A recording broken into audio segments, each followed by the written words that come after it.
की उम्र में जब मैं अपने शहीद पिताजी के टुकड़े घर लाई तो मैं नाराज थी इस देश से। मैं नाराज थी। मेरे दिल में यह भावना थी, मैंने अपने पिता को भेजा, तुम्हारा काम था सुरक्षित रखना। मैंने अपने पिता को हिफाजत से तुम्हारे पास भेजा और तुमने ये टुकड़े लौटा दिए मुझे, और वो टुकड़े इस झंडे में लपेटे हुए थे, देश के झंडे में। मैं नाराज थी। मैं समझती हूं शहादत की का क्या मतलब है। जैसे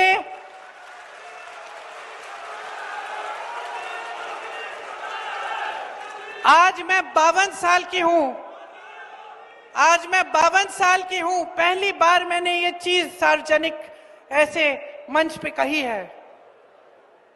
लेकिन वो जो नाराजगी थी मेरी, आस्ते आस्ते मैं समझी कि उस तरह की जो नाराजगी होती है वो सिर्फ उससे होती है जिससे प्रेम करते हैं हम।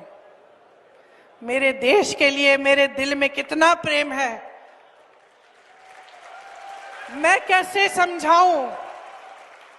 जब मोदी जी मंच पे खड़े होकर मेरे पिता को देशद्रोही बोलते हैं, जब मोदी जी कहते हैं कि मेरे पिताजी ने कोई कानून बदल दिया अपनी मां से विरासत लेने के लिए, तो मेरे दिल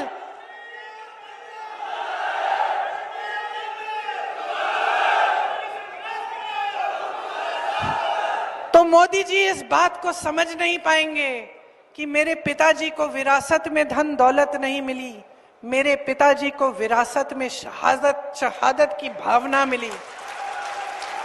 आप समझ सकते हैं, आप समझ सकते हैं। इस देश के किसान हो, इस देश की मिट्टी आपने सींची है अपने पसीने से, अपने अपने बेटे भेजे हैं सरहद पे।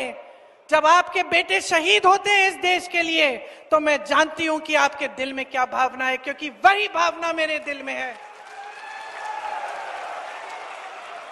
जो पुलवामा के शहीद हैं, जब वो हुआ, पुलवामा का हुआ, उनमें से कुछ परिवार यूपी के थे।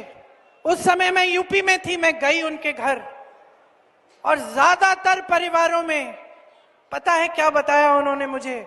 जो बच्चे बचे थे उन्होंने कहा, दीदी हमको भी सेना में भर्ती होना है। एक लड़की थी, उसका भाई एयरफोर्स में था, उसने कहा दीदी मैं पायलट बनूंगी, मैं एयरफोर्स में भर्ती होंगी। यही है शहादत की भावना। ये भावना मोदी जी नहीं समझ सकते। जो मोदी जी इंदिरा गांधी जैसी एक शहीद के बारे में उल्टी सीधी बातें करते हैं, जो मोदी जी इस भावना को देख के सिर्फ परिवारवाद देखते हैं लेकिन देशभक्ति नहीं देखते, देश की सेवा नहीं देखते, वो इस भावना को नहीं समझ सकते।